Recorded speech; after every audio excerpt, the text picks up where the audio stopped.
Welcome to the Sage Thought Leadership Podcast, transforming the way people think and work so their organizations can thrive.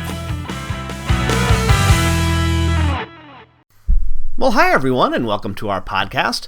I'm Ed Kless, and today's episode is cut from another podcast of which I am the co-host, The Soul of Enterprise, which is also sponsored by Sage. The Soul of Enterprise is dedicated to belief that business has a spiritual, though not necessarily religious, component. I hope you enjoy this excerpt. If you do, please visit www.thesoulofenterprise.com for more. Well, let me give you two that we for the author that we interviewed. They happen to be the same author. Okay. And it was Peter Robinson. So episode 320, and I got a chance to ask him about both of these books. The first one was How Ronald Reagan Changed My Life. And of course, the second one, Snapshots from Hell. Him earning his MBA at Stanford, which is a rollicking read. That if you've got any interest in getting an MBA, or if you have an MBA, you'll love that book. It's amazing. It's really well done. And is it a very long book, Ron? It's 200 and something pages. Okay, so yeah. Yeah, he takes you through some details.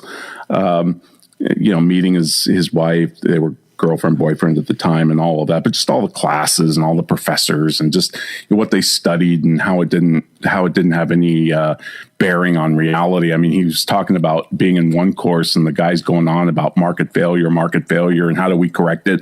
We need to correct it this way and that way. And Peter, at the end of the class, raises his hand and says, I worked in government. What about government failure? and the professor was like stumped, So that doesn't happen. Governments don't fail. Government failure. What are you talking about? Okay, so here we go. Here's my number 5 book. Okay. They're both wrong. A Policy Guide for America's Frustrated Independent Thinkers by John Tamny.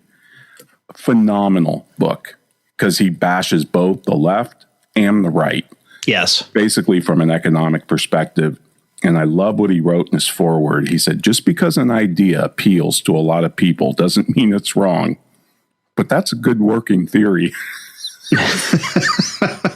And he goes on to recount all these different policies that, you would think we have all this agreement on, and he just destroys them from both sides. Like, for instance, the government deficit, it's going to collapse us and all of this. He's like, if that was true, why is the interest rate on these bonds so low? The free marketers love price signals. And if it's really risky and we're going to collapse, then why isn't this happening? And he takes on immigration. He bashes both sides on immigration. It's really well done. And he's just got a way about him to explain complex economic issues in a way that most people can grasp. So I really enjoyed that book. Yeah. Now, most of his stuff, because I've read a lot of articles by him, it appears in Real Clear Politics? I think that's where he originally writes. I know that I also pick up some of them in AERI, but yeah. I think it's Real Clear Politics is originally where his sourced on that. Is this a book, or is this it's not a compendium of nope. pieces? It came out in 2019. It does have an arc that runs through it, and it's really, really well done.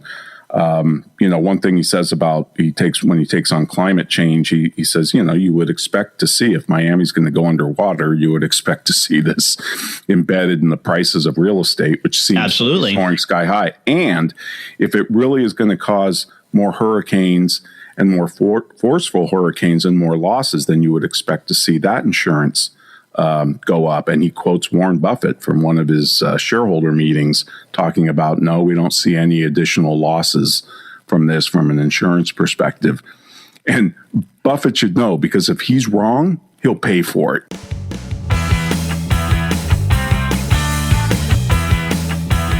Review and subscribe by searching your podcast player of choice for Sage Thought Leadership Podcast.